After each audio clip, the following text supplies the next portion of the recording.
que es candidato a legislador de la Ciudad de Buenos Aires por el Polo Obrero, el Frente de Izquierda y de los Trabajadores. Además es trabajador del Hospital Garrahan. Los temas de salud son muy importantes en el medio de esta campaña electoral y pensando, digamos, que se hablan de reformas importantes a mediano y a largo plazo, pero además porque el sistema de salud hoy está colapsado. No solamente el sistema de salud público, sino también el sistema de prepagas, de obras sociales. Todo el mundo tiene reclamos y la verdad que sería interesante empezar a escuchar, digamos, desde adentro la problemática y intentar o entender si podemos conseguir algunas soluciones. Alejandro, buen día. Maximiliano Lecchi y el equipo del Arranque te saludan. ¿Cómo te va? Siempre es un placer charlar contigo. Hola, Emiliano y todo el equipo. Lamentablemente se me cortó, así que escuché muy cortada tu introducción. Bueno, un poco te quiero preguntar en relación a cómo ves el sistema de salud hoy. Contaba que vos sos trabajador del Garrahan, pero que no solamente el sistema público está, digamos, en crisis hoy, sino también el sistema de obras sociales. Las propias empresas de medicina prepaga se quejan permanentemente de que, entre comillas, no le dan los costos. Los trabajadores obviamente tienen sueldos muy magros respecto a otros sectores y también pensando en la salud y todo lo que ha pasado en la pandemia. Bueno, intentar de alguna manera, con una campaña electoral que también está poniendo foco en el sistema de salud, con algunas modificaciones de algunos candidatos a mediano y a largo plazo, preguntarte cuál es el diagnóstico que haces hoy vos en el sistema de salud. Bueno, como de algún modo vos introducís, el colapso del sistema de salud actual es una realidad que trasciende las fronteras de lo que comúnmente se suele llamar subsistemas.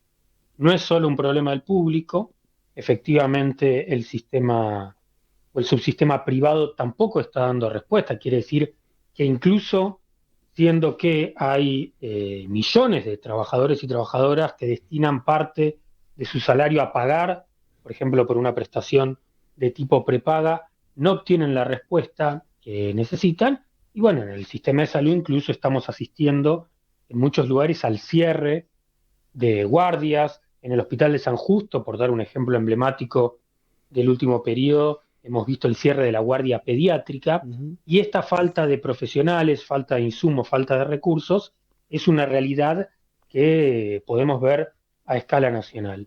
La pandemia puso en evidencia que el sistema de salud no estaba a la altura de las circunstancias y que la asignación de recursos del sistema considerado como una unidad, más allá de si es público o privado, es completamente insuficiente. Hoy estamos teniendo que, por ejemplo, las residencias, es decir, la parte formativa de especialistas en el área de la medicina para pediatría han quedado vacantes. ¿Y Uh-huh. por qué hay tantos jóvenes estudiantes que no se inscriben en esas residencias? Porque las condiciones de trabajo son penosas, porque la retribución por ese trabajo que van a hacer es lamentable y por lo tanto se buscan otro tipo de alternativas. Uh-huh. Nosotros lo que vemos es que hay un esquema absolutamente parasitario en el cual el Estado al sistema público le destina cada vez menos recursos y eso implica un ajuste, y al mismo tiempo en la parte privada, que ha crecido enormemente en las últimas décadas, lo cual supone justamente que se destinan recursos que salen de los salarios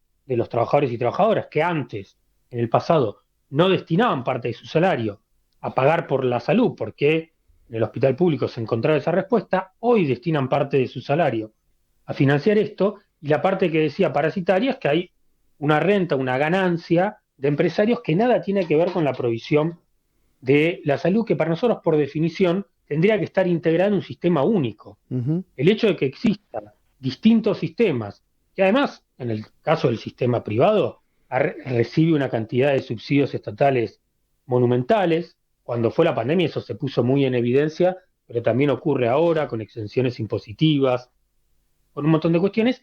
Y del otro lado del mostrador tenemos a pacientes que no tienen la respuesta que necesitan y a trabajadores y trabajadoras que están cada vez en peores condiciones. Ustedes sabrán que el pluriempleo, por ejemplo, en salud, es algo muy común. Entonces, las enfermeras tienen 2 y hasta 3 trabajos. Técnicos de laboratorio de imágenes, 2 y hasta 3 trabajos. Médicos y médicas también. Entonces, hay algo que no está funcionando. Un sistema único, es decir, lo que está planteado ahora es un replanteo integral.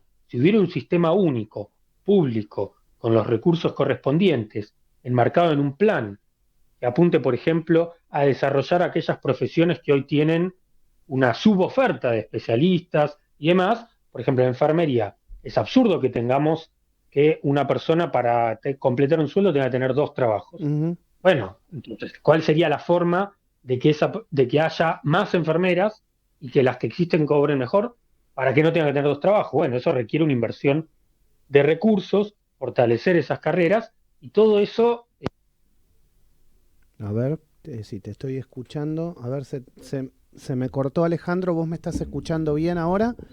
Bueno, estamos charlando con Alejandro Lipkovich, que es candidato a legislador del Partido Obrero, del Frente de Izquierda y de los Trabajadores. Se cortó hace nada más que un minuto, así que bueno, vamos a tratar de retomar la comunicación. A ver, Alejandro, ¿ahora me escuchás? Sí, yo te escucho Ah, perfecto. perfecto. Bueno, se te cortó al final, pero el concepto quedó claramente esbozado. Eh, Cuando vos me contás esto del pluriempleo, que se necesita, digamos, tener 2 o 3 trabajos para llegar a un sueldo mínimo, eso en general, Alejandro, nos está pasando en todos los rubros, o en gran parte de la Argentina, Totalmente. por no decirte en el 100%, pero en el 80, en el 90% nos está pasando a todos. Entonces, cuando, digamos, tenemos esta realidad con una inflación tan extraordinaria, de la cual yo realmente no tengo recuerdo con mis 40 y pico de años, digamos, necesitamos un arreglo, ¿no? Más coyuntural, más general. Y ahí me parece que desde el Frente Izquierda ustedes tienen una propuesta que hace muchos años vienen esbozando. Pero ¿qué pasó en la PASO? ¿Por qué eso no se pudo traducir en números? Bueno, nosotros, yo en particular soy militante del Partido Obrero y estamos debatiendo públicamente esta realidad, porque indudablemente se ha expresado una votación de repudio a los partidos que vienen gobernando el país hace 40 años, que son el peronismo y Juntos por el Cambio, digamos. Ujú. El peronismo ha retrocedido de 2019 acá 6 millones de votos. Juntos por el Cambio parecía iba a ser el reemplazo y ha sido castigado también en la elección. La candidata que quedó elegida, Patricia Bullrich, todo indica que tiene enormes dificultades para poder superar a Milei, pero en la izquierda no nos podemos hacer los desentendidos con que ese repudio fue canalizado por una formación de tipo derechista como es la de Milei, Ujú. y no ha sido canalizado por la izquierda, que es lo que nosotros, lógicamente, peleamos todos los días, justamente porque el fracaso que entendemos que ha tenido esta democracia en las últimas décadas, que es un fracaso categórico con relación a la salud, que es lo que hablamos recién, que es un fracaso categórico con relación a la educación, que es un fracaso categórico con relación a la vivienda. Hoy tenemos a millones de personas que no tienen un lugar donde vivir, a los que alquilan que no pueden alquilar. Bueno, un colapso social en torno a ese problema y a salarios que no alcanzan y como vos bien decís, no solo en un rublo, sino en una situación generalizada. La izquierda no ha sido capaz y nosotros no nos incluimos en eso, de ser un canal para expresar ese repudio. Sin lugar a dudas, nosotros tenemos que reforzar una cantidad de problemas dentro de los cuales uno central nos parece que es que la experiencia en particular del kirchnerismo se ha colocado en forma trucha como una expresión de izquierda del sistema político. Y nosotros, en particular en el Partido Obrero, siempre hemos dicho que eso no es la izquierda, que nosotros no estamos por un estatismo que no resuelve ninguno de los problemas de las masas trabajadoras, que al contrario se los agrava y que ese estatismo además termina sirviendo, por ejemplo, para la fuga de capitales, para el pago de la deuda y no para resolver los problemas que tenemos como trabajadores. Pero Ujú. indudablemente no hemos logrado colocar esa separación tan tajante. Y hoy la izquierda ha tenido una mala elección en el contexto de que la derecha logró colocarse como vocera de un repudio al régimen y un repudio a lo que ellos llaman la casta. Ujú. Que bueno, ahora hay un desafío de mostrar que ese repudio que Milei dice encarnar es trucho, porque no es cierto que él sea una expresión alternativa de la casta, él puede simularlo como individuo, pero lo cierto es que la política que está planteando, la dolarización, la privatización de la salud y de la educación y demás, han sido políticas que ya han sido aplicadas por la famosa casta. Lo Y, aplicó el menemismo, de y, hecho sus y, principales asesores son menemistas, y bueno, terminó en un colapso de la economía, en 20% de desocupación. Nosotros ahora tomamos, recogemos el guante de que tenemos que tener una delimitación, una diferenciación muy tajante con el gobierno que ahora nos está ajustando Sí.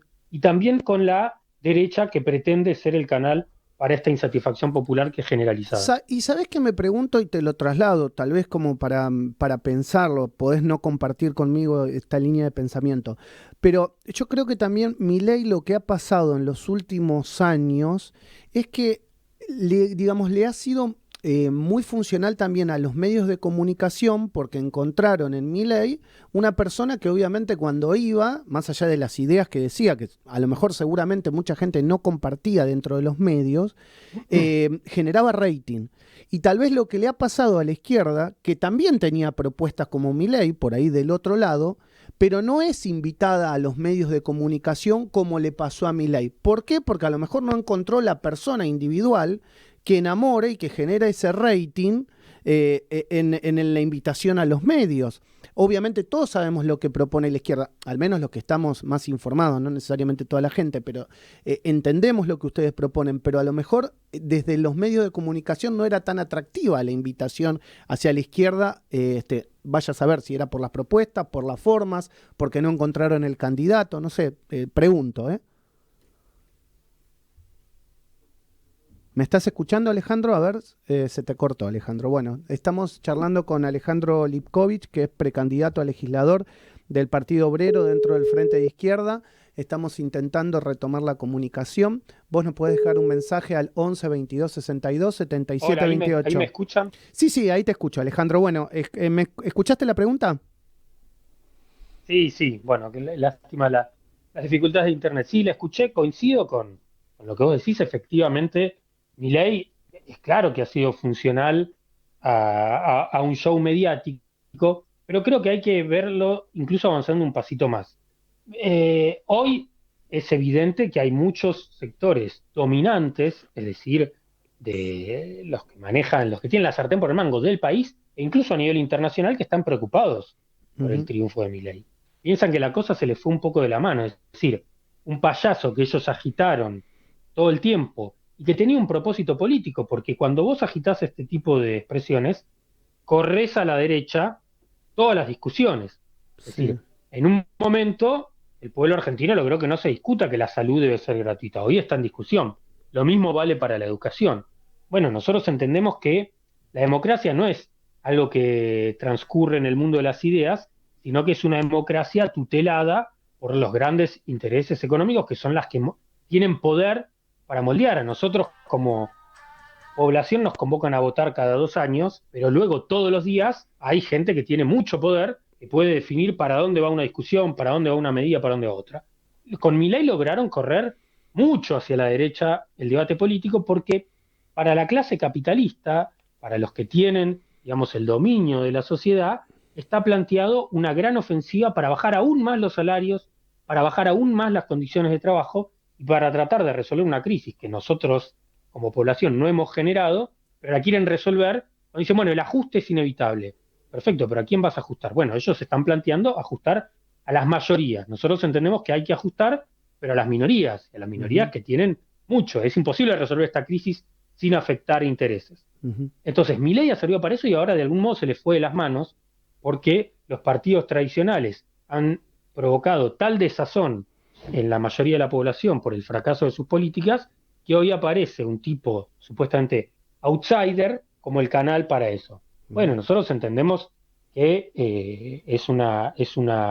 una vía de derrota conducirnos por este lado porque puede servir para golpear los partidos tradicionales que van a volver reciclados de un modo o de otro y sobre todo porque el planteo que nos están proponiendo es de mayores penurias para las mayorías populares. Bueno, Alejandro, te hacemos la última de la mano de Julio Gerus. Puedes preguntarle a Alejandro, Julio. ¿Qué tal, Alejandro? ¿Cómo estás? ¿Todo bien? Buen día. Sí, Alejandro, puntualmente quería abordar sobre el tema estratégico desde lo digital, ¿no? Algo que Milei supo aprovechar. ¿Hay alguna especie de autocrítica con respecto a eso de parte del Partido Obrero?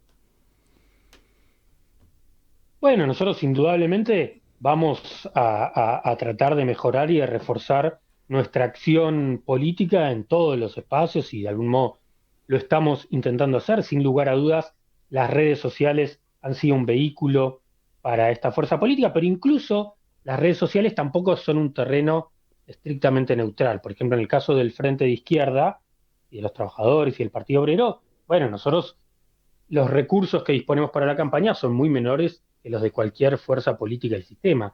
Milei ha hecho demagogia con el sorteo de su sueldo de diputado, pero su financiamiento es multimillonario por los aportes de empresa, ha sido público, cómo cobran en dólares cualquier visita a cualquier lugar, y luego esa inversión económica se destina también a las redes. Es decir, no es solamente un fenómeno de algo que logra genuinamente captar la atención, sino también la inversión de un montón de recursos. Pero sin lugar a dudas, la izquierda en general y nosotros en particular, tomamos el desafío de mejorar nuestra intervención en las redes y de que nuestro programa y nuestras denuncias puedan, tener un lugar ahí. Nosotros ahora nos jugamos mucho porque, si bien, como decíamos al principio, entendemos que la elección ha sido mala, nos han quedado desafíos importantes. En la ciudad de Buenos Aires, Vanina Biasi es una de las 4, la única candidata mujer y uno de los únicos 4 candidatos y candidatas que están de cara a la elección general y donde se está planteando ya de ahora una suerte de cogobierno en la legislatura, en la nueva legislatura que va a haber entre el macrismo y el mileísmo, digamos, Cimarra. Bueno, nosotros con Vanina Biasi a la cabeza, con Celeste Fierro como candidata a legisladora, en mi caso como segundo candidato, vamos a una gran disputa en las calles y también en las redes, como vos planteás, para que sea el Frente de Izquierda, que ayer hizo una elección importante en la provincia de Santa Fe.